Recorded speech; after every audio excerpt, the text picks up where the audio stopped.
Okay. I'm a little late today because I'm just, I was talking to my teacher, Rabbi Weiss, and Rabbi Weiss, I said, Rabbi Weiss, I want to go to study Torah with everyone, but give me something to share from you on Parshas Vayetzei. So Rabbi Weiss quoted for me the pasuk. It says that Yaakov, he went to marry Rachel, and then it says there in the pasuk, so Yaakov thought that he was marrying Rachel. Behold, Yaakov woke up in the morning, and behold, it was Rachel. Behold, he woke up in the morning, and it was Rachel. So how could that be? So Rabbi Weiss said to me, "Well, it was Leah." What? It was Leah, not Rachel. Excuse me. Yes, Yaakov woke up in the morning, and behold, he had married Leah. He thought he was marrying Rachel, and he woke up in the morning, and behold, it was Leah. So how could that be? He wanted to marry Rachel, but behold, in the morning, it's Leah. Leah. So Rabbi Weiss said to me as follows. Rabbi Weiss said that Rachel represents the woman Yaakov thought he was marrying, and Leah represents the woman who he married. He was previously unaware of her qualities. He said that in every relationship you wake up and you discover that there's new qualities, that things you weren't aware of. And so Rabbi Weiss said that Leah was not the bride of his choice, but she was the bride that he needed. And she became a blessing. She had all these children for him. She gave him so much blessings in life. So he was exactly what he was needed. And Rabbi Weiss says that, and he said to me that in every relationship, there's going to be an element of surprise. But it's often the case, or if the people are approach it with patience and with care, that element of surprise will also be very beautiful. It will enhance the relationship in ways that we hadn't anticipated. So that's the bracha that Rabbi Weiss shared with me just now. In addition to that, just before I heard the recording, I was able to speak to Rabbi Weiss. I received a short 2-minute video from one of the students in our summer kollel, who's now studying in Israel for the year, my nephew Ben Winters, and he shared a 2-minute video which we put on our YouTube channel, on our yeshiva's YouTube channel. And I want to encourage everybody to subscribe to the yeshiva's YouTube channel. If you're watching this, please subscribe so we can get to 1,000 subscribers so we can go live. Currently, we have, I believe, 241. It's YouTube, Yeshivas Eli Melech, and we have 15 different shiurim up there, 15 different playlists. So you can hear a lot of different Torah. You could spend your whole day just watching our shiurim on the YouTube channel. And so we're going to start also posting Divrei Torah from the students of Yeshiva Eli Melech, or the alumni. And Ben focused on the pasuk, the first pasuk, which we had looked at a little bit at last week. I looked at a little bit on Monday, and after he quoted it, I also looked at the pasuk in depth. But Ben looked at the first Rashi. The Rashi says, "Vayetzei Yaakov mi Be'er Sheva vayelech Harana." Yaakov left from Be'er Sheva, and he went to Haran.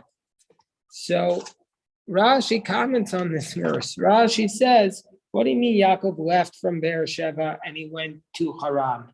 Well, it's redundant. It could have just said, or it's unnecessary. It could have just said that Yaakov traveled to Haran. Why does it have to say Vayetzei? Why does it have to say he left Be'er Sheva? It could have just said he traveled to Haran. So Rashi says, It only had to say that Yaakov traveled to Haran. Why does it mention Lama Hizkir Yitziasa? Why does it mention his departure? And Rashi says, Nagid Yitzias Tzadik min hamakom oser roshem, to tell us that when a tzaddik leaves a place, it makes a mark. Shebizman Tzadik Bayir. When the tzaddik is in the city, he's its glory. Hu Hoda, Hu Ziva, Hu Adara, is its glory, is its splendor, is its beauty. Once he leaves that place, Pana Hoda, Pana Ziva, Pana Adara. Once he leaves the place, the glory and the splendor has departed. So Ben asked the question. Ben cited that Rashi, and then Ben asked the question. But Avram also departed from a place. What does it say about Avram? It says about Avram. Here we go. Let's go back to Avram's departure. It says about Avram. It says, "Vayelech Avram kasher diber elav Hashem." Vayelech hitolot. When God spoke to Avram, He says, "Lechacha me'artzecha." Doesn't say Avram departed from the place. It just says Avram went to Canaan. Later on, it says Vayetzu alachat aretz Canaan. So, but it doesn't say it in that same pasuk. And also, why doesn't Rashi make the point there? There it says Vayelach and Vayetzei. He could have made the point right there in the beginning of Avram's journey. So we know Yaakov was great, but so was Avram. Why didn't Rashi make the point by Avram? So that was Ben's question, and Ben gave a beautiful answer. Ben gave the following answer. He said like this. He said, Avram imagined when he left, he knew everybody was going to be impacted. Because what was Avram doing? Rashi tells us Avram was standing on the street and he was converting the world. He was converting the world, as was Sarah. Avram Megayra Anashim, Sarah Megayra Anashim. Avram was converting the men. Sarah was converting the women. So he was having a huge impact. So of course, when he left, everybody was going to notice. That wasn't even a question. The point didn't need to be made. But Yaakov Avinu was sitting there quietly. Yaakov was Ishtam Yoshev Olim. He was just affecting the world in a more discreet manner. He wasn't out there, so to speak, on the YouTube channels, necessarily out there promoting himself all the time, marketing. He was sitting in the tent. Just studying his Daf Yomi, studying his Gemara, obviously speaking anachronistically. So he might have felt, okay, if I go, it's not going to impact. He was a quiet leader at that point in his life. So therefore, Rashi has to make the point. Rashi says, that's why the pasuk emphasizes it by Yaakov even more so than it's emphasized by Avram. And that's why Rashi emphasizes it to say that the tzaddik, even though he's a quiet tzaddik, he's still having an impact. He's still having a huge impact on the city and the town he's in. This is a message that's relevant for all of us. We might think, okay, how many of us could actually be like Avram Avinu? How many of us can be like evangelists on the street corners or have followers of tens of thousands? So we might say, okay, our impact is so limited. Our impact is not great, but so no, says the Rashi, that even in this circumstance where Yoshev Olim, if we have the merit to sit and just lead a life of spiritual purity, a life of Ishtam, Yoshev Olim, it has a big Roshem. It has a big mark on the city and has a big impact in ways we can't even imagine. Just like each person, each individual, one at a time, it's a tremendous impact, and that's being affected by the impact of the tzaddik in the town. So that was the vort that Ben shared, and when you subscribe to the YouTube channel, you'll get more and more vorts just like that. It's a powerful, powerful vort that Ben shared. Now, since he alerted me to this pasuk, I said, okay, let me look a little bit more at this pasuk of Vayetzei Yaakov. So I saw three more teachings to share from it. One is from the Baal HaTurim. One is from the Ramosha Feinstein, and one is from the Lubavitcher Rebbe, all powerful about Vayetzei Yaakov. So first comes from the Baal HaTurim. We've quoted many times the great 14th century Yaakov ben Rav Asher, the author of the Torah, and he cites about here a very powerful commentary. He says, "Vayetzei Yaakov, yesh omrim sheparasha zu sisuma." He says, some say that this passage is closed. And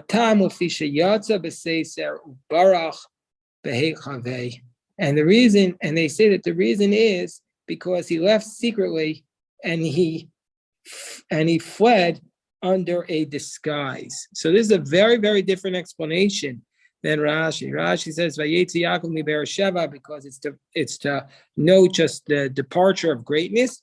Baal HaTurim says no. It's telling us that there's something very sad about his departure, that the parsha is closed, and he fled in disguise, almost like you can imagine the Jews so many times in our history have had to leave in, under the darkness of night and escape, like so many of our ancestors had to do. What does it mean? So what does this mean that this passage was closed and he left in secrecy?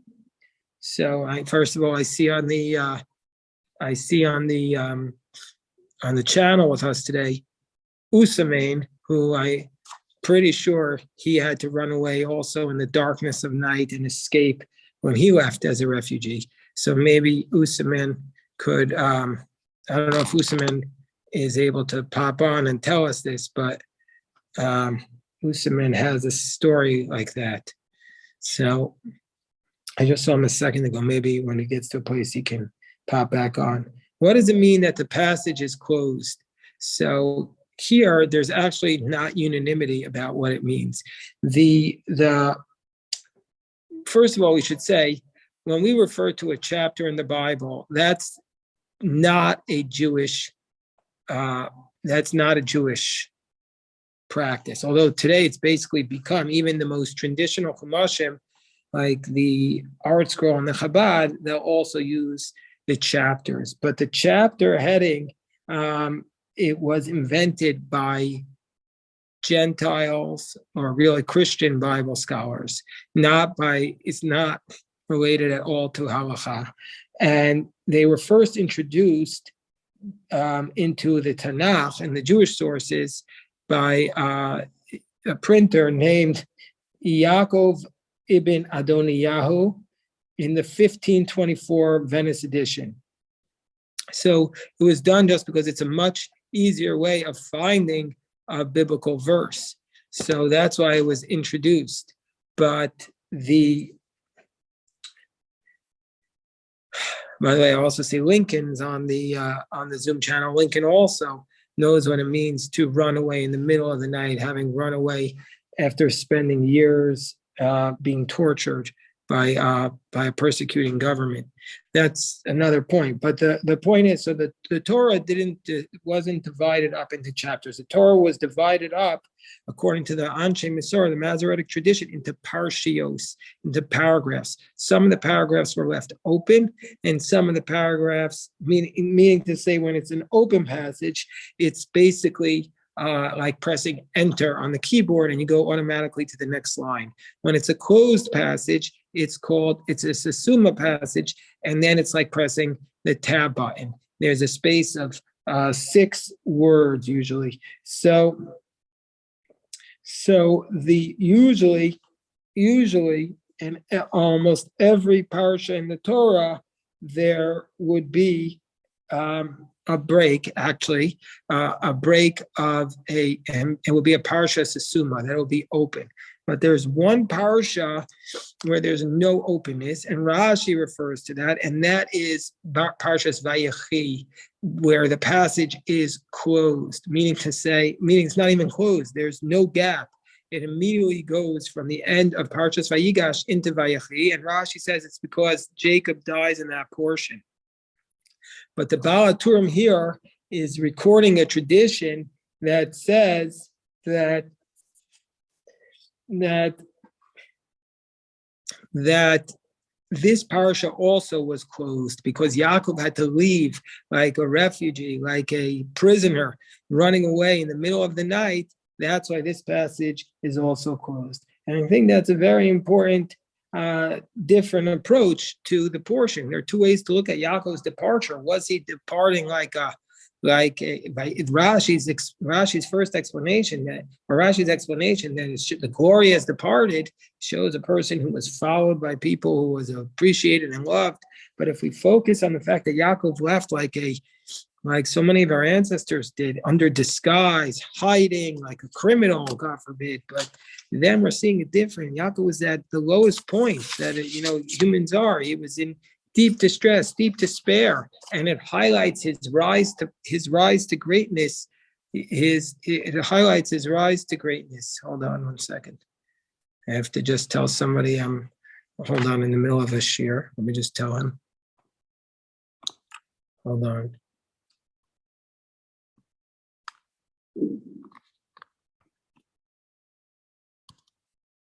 Okay, so it highlights Yaakov's rise from rags to literally riches to greatness. So there's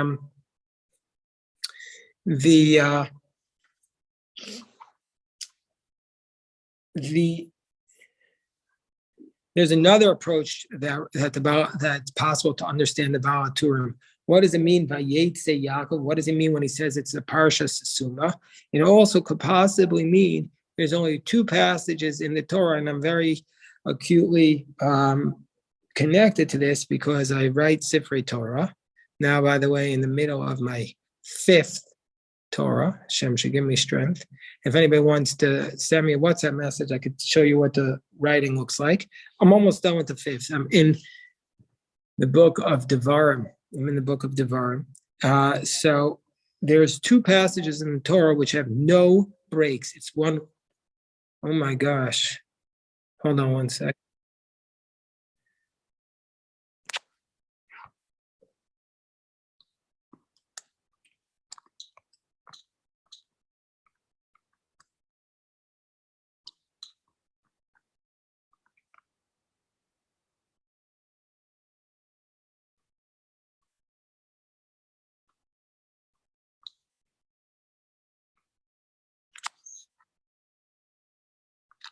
Okay, so there are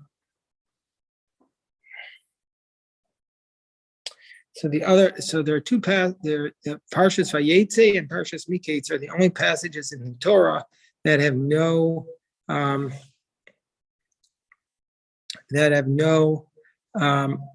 spaces. The whole passage is one. It's one long narrative in both cases. And so that's what some also want to say, that this is the reason why it is a Parsha Sesuma. But the fundamental concept of the Baal HaTurim is that it's a Parsha Sesuma because it shows, like by Vayechi, that Yaakov left, that when Yaakov Avinu died, here too also, it's Yaakov Avinu was in a state of real despair at this point in his life. But we also see the wealth that he rose to, the richness of his life as it developed. So then, that was the Baal HaTurim's approach. I also want to share what the Vayetzei Rebbe and Moshe Feinstein have to say. And then after we share that, if anybody has any questions, I'm happy to address them. The Rebbe shares something very, very powerful. When I read what the Rebbe wrote, is also extremely powerful. The Rebbe says as follows. He said, what does it mean by Vayetzei Yaakov? Why the emphasis on Yaakov's departure? The Rebbe writes like this. Hold on. The Rebbe writes like this. The Rebbe says as follows. First of all, we remember from last week's parasha, Be'er Sheva. Vayetzei Yaakov Be'er Sheva. Yaakov left Be'er Sheva. Now, it's a trick question. If you say, what does Sheva mean? Remember, if you study with us every day, we do Rashi. By the way, everybody's welcome to join us a half hour for Mincha for doing Rashi. Today, 4:15. If you study Rashi, you know that it doesn't mean the seventh well. It means the well of the oath, the Shavua, the Sheva, the well of the oath. So Beersheba was named for the covenant that was made between Avram and Avimelech. That Avram made a peace treaty between him and Avimelech, and also Yitzhak made a peace treaty between him and Avimelech. So this covenant enabled Avram and Yitzhak to live in peace with Avimelech. But Yaakov, the Midrash says, Yaakov left Beersheba because the Midrash says, Vayetzei Yaakov mi Beersheba. Yaakov didn't want any part of this peace treaty with Avimelech. He didn't want any part of this covenant with Avimelech because he approached evil in a very, very different way than Avram and Yitzhak. Yaakov Avinu approached evil very differently. That Avram and Yitzhak made peace with it. They're like, okay, you live your life, and I will live our life. And that's what Avram and Yitzhak were saying. We'll have a peace treaty over the well. But they didn't really impact Avimelech. They left him there. They didn't impact him. They left him there. However, Yaakov went to, I see the question. Let me just finish the Rebbe and then Rav Moshe, and then we'll come and take the questions. However, Yaakov, why did Yaakov go? Says the Midrash. He went to Haran not just because he didn't want to live that way with evil. He didn't want to coexist with evil without impacting it. Yaakov Avinu wanted to impact the evil and change the evil for good. And Yaakov went to Haran not just to stop the culture from impacting him, but to transform the culture. And says the Rebbe, this is why when Avram and Yitzhak, they had children who were wicked, they left them that way. And whether or not you agree with the rabbinic approach is that Yishmael was sinful, Esav was sinful, and their fathers did not transform them. The Rashi does say that Yishmael repented at the end of his life, but Esav, no evidence that he repented. Their fathers didn't transform them. But Yaakov's children, so the Rebbe writes this, succeeded only in neutralizing they were unable to transform the evil propensities of their own children, Yishmael and Esav. They succeeded only in neutralizing their son's opposition to holiness. In contrast, Yaakov was able to transform evil. And so he didn't content himself with merely neutralizing it.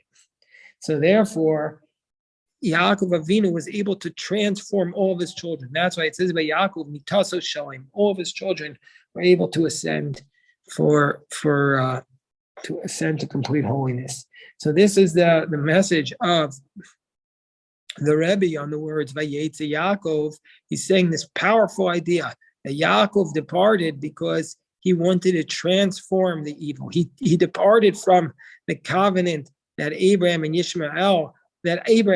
Yitzhak had approached evil, coexistence, neutralizing it, whereas he wanted to transform it. And that's what Yaakov's journey was to Haran with that purpose. But now, hold on one second. I just want to go to Rav Moshe. I'll come back to any questions. Just give me a minute. So Rav Moshe says as follows. Rav Moshe Feinstein has another approach. Moshe Feinstein is a very, very powerful approach as well. I want to share. So what does Rav Moshe say? He says that the Torah wants to tell us two things. First of all, the Torah wants to tell us that Yaakov's travel to Haran, this is Rav Moshe Feinstein, we know the rabbi of America in the 20th century, the posek of America. He says that the Torah wants to tell us that Yaakov's travel to Haran was with the same will and desire to serve Hashem as his departure from Beersheba. What does that mean? Yaakov left Beersheba knowing that he'd have to prepare himself for a stay in Haran. Yaakov had to strengthen himself lest he be influenced by the actions of the wicked people he'll be surrounded by. Now, this sentence is not entirely clear to me, but what I imagine Moshe Feinstein saying becomes clearer from the next paragraph in his life, the next paragraph in this commentary, that he says that there's another comparison in both in Parshas Vayigas and Shmos. The verses refer to Bnei Israel as coming to Egypt.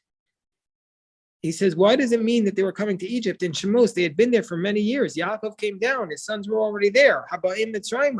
So it means even after many years of life in Egypt, Bnei Israel are not changed. Just as Yaakov traveled to Haran with the same mindset with which he left Beersheba, so too Bnei Israel, after many years living in Egypt, maintained the same mindset as when they arrived. So now I understand what Rav Moshe Feinstein is saying. He says, don't imagine, okay, yes, Yaakov went straight from Beersheba to Haran, just a one stop in to sleep. But that's not the way to look at it, because it's just sometimes like watch a movie and everything's condensed. So we have to imagine that the journey is not always straight. The journey is not always direct.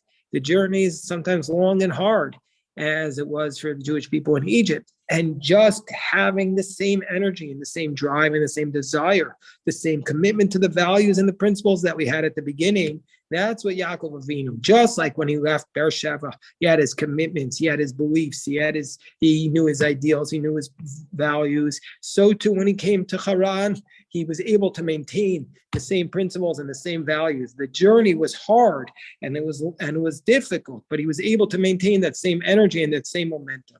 That's what Moshe Feinstein is saying. Okay, so now I see that a lot of people are patiently waiting. Let us